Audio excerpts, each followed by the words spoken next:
एक छोटे से गांव में एक लड़का रहता था।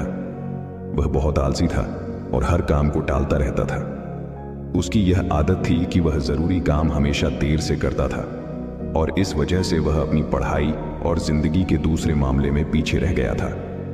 उसके घर वाले और टीचर्स उसको बार बार समझाते थे कि अपने समय की कदर करो, लेकिन वह उनकी बात नहीं मानता था। उसको अपने फ्यूचर की बिल्कुल चिंता नहीं थी और वह अपना समय बेकार चीजों में जाया करता रहता था।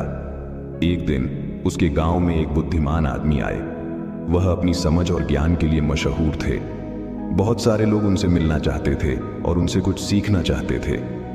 वह लड़का भी उनसे मिलने गया। सोच रहा था कि शायद वह बुद्धिमान आदमी उसको कुछ ऐसे टिप्स दे देंगे जिससे वह अपने दोस्तों से आगे निकल सके। जब उसकी बारी आई तो उसने बुद्धिमान आदमी के पास जाकर कहा, कृपया मेरी मदद करें। मैं अपनी जिंदगी में हार गया हूं।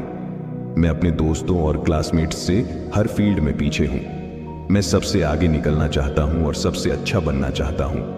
कृपया मुझे बताएं, मैं कैसे ये कर सकता हूं। बुद्धिमान आदमी ने उस लड़के को प्यार भरी नजर से देखा और बोले, मेरे बच्चे, तुम इसीलिए तकलीफ में हो क्योंकि तुम अपने समय की कदर नहीं करते।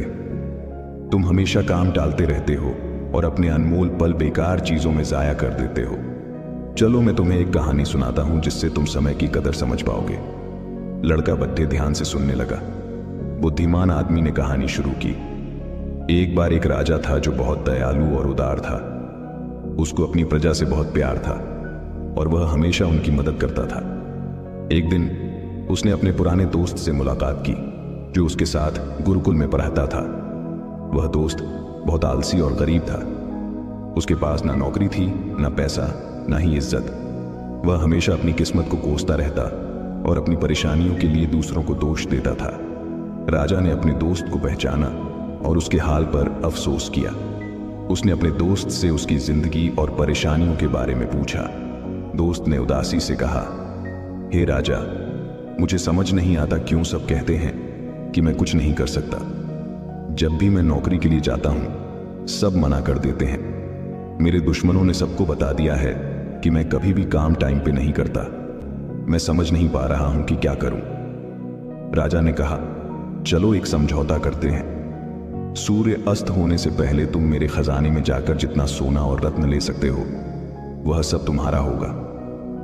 दोस्त बहुत खुश हो गया और राजा का शुक्रिया अदा किया। वह तेजी से अपने घर गया और अपनी पत्नी को सब कुछ बता दिया।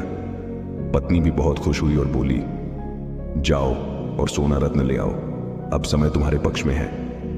दोस्त बोला, अभी नहीं जा सकता, मुझे भूख लगी है, पहले खाना दो।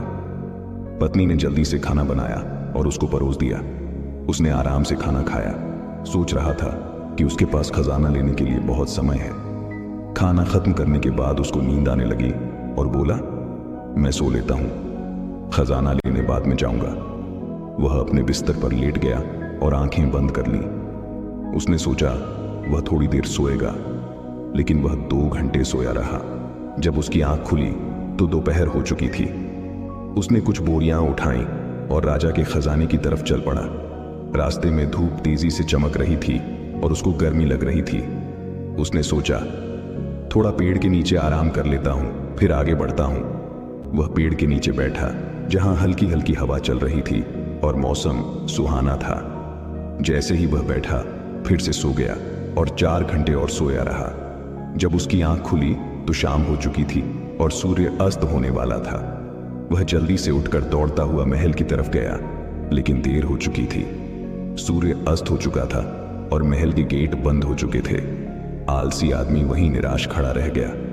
उसने अपना मौका खो दिया था क्योंकि उसने अपने समय की कदर नहीं की थी। बुद्धिमान आदमी ने कहानी खत्म की और उस लड़के की तरफ देखा। लड़का चुप था। उसने अपनी गलती समझ ली थी और उसको अपने ऊपर शर्म आ रही थी। उसने बुद्धिमान आदमी का शुक्रिया अदा किया और अपने तरीके बदलने की कसम खाई। उसने समझ लिया कि समय अनमोल है और इसे जाया नहीं करना चाहिए। वह घर वापस गया और अपने लक्ष्य के लिए मेहनत करने लगा। उसने टालना बंद कर दिया और ज्यादा उत्पादक बन गया। उसने अपने दोस्तों और परिवार में इज्जत और खुशी पाई। हमारी जिंदगी में अगर हम देखें तो समय सोने की तरह होता है। यह सबसे अनमोल चीज है जो हमारे पास है। हमारे पास जिंदगी में सिर्फ सीमित समय है और हमें इसे समझदारी से और उत्पादकता के साथ इस्तेमाल करना चाहिए। हमें अपना समय बेकार चीजों में जाया नहीं करना चाहिए, बल्कि उन चीजों पर ध्यान देना चाहिए जो मायने रखती हैं। हमें अपने काम और कार्यों को टालना नहीं चाहिए, बल्कि उन्हें समय पर और अच्छी तरह से करना चाहिए। एक प्रख्यात कहावत है, अगर तुम अपने समय की कदर करोगे तो समय तुम्हारी कदर करेगा, लेकिन अगर तुम अपने समय को बर्बाद करोगे तो समय तुम्हारी जिंदगी को बर्बाद कर देगा। हम जिंदगी में कुछ भी हासिल कर सकते हैं अगर हम अपने समय का सही उपयोग करें, लेकिन अगर हम अपना समय जाया करते हैं तो हम अपने मौके को खो देंगे और बाद में पछताएंगे। एक यात्री से 1 मिनट का महत्व समझ सकते हैं जो अपनी ट्रेन 1 मिनट के फर्क से मिस कर गया, और एक स्टूडेंट से 1 साल का महत्व समझ सकते हैं जो अपने वार्षिक एग्जाम में फेल हो गया। जो लोग अपने समय की कदर करते हैं वह अपनी जिंदगी में कुछ भी पा सकते हैं, लेकिन जो अपने समय की कदर नहीं करते वह अपनी जिंदगी में नाकाम हो जाते हैं। अगर तुम्हें अपनी जिंदगी में कुछ करना है तो कभी आलसी और टालने वाले ना बनो, वरना एक दिन तुम भी उस आलसी आदमी की तरह पछताओगे जो सूर्य अस्त होने से पहले महल नहीं पहुंच पाया। इसलिए हमेशा अपने समय का सही उपयोग करो। अपने परिवार और दोस्तों के साथ छोटे पल का मजा लो। ऐसा करने से तुम अपने सपने और लक्ष्य हासिल कर पाओगे और एक संतुष्ट और पूर्ण जिंदगी जी पाओगे। ये स्टोरी आपको कैसी लगी कमेंट बॉक्स में बताएं और अपने दोस्तों के साथ शेयर करें। धन्यवाद।